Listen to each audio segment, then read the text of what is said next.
Oui, Monsieur le Président, mes chers collègues, de toute façon, l'essentiel a été... Mettez-le bien. Je ne sais pas si vous m'entendez. Ça va. Mieux?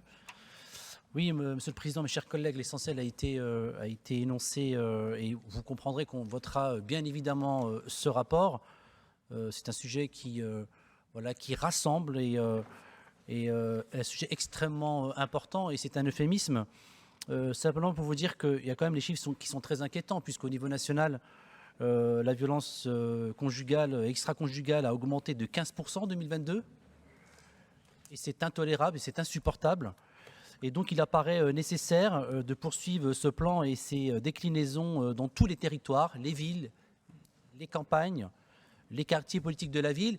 Et c'est un mal qui gangrène tous les territoires et qui touche toutes les classes sociales, je tiens à le préciser.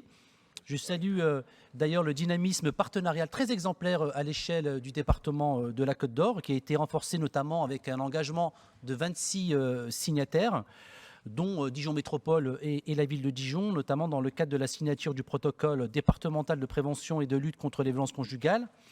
Les actions développées à ce titre visent seulement, évidemment, à dénoncer les violences exercées contre les femmes, à les prévenir, mais aussi, c'est très important de le souligner, à garantir à celles qui en sont victimes l'aide, l'écoute et l'accompagnement que nécessite leur détresse, leur sécurité et, je le précise, la sauvegarde de leurs intérêts.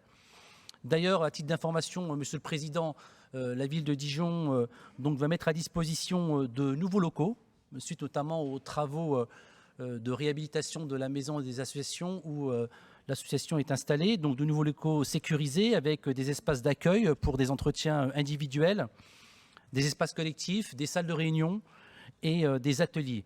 Et je conclurai là-dessus, très souvent ces femmes, elles perdent tout, elles se retrouvent sans rien. C'est pour ça qu'il est nécessaire et vital de mettre au cœur de nos préoccupations la question du logement.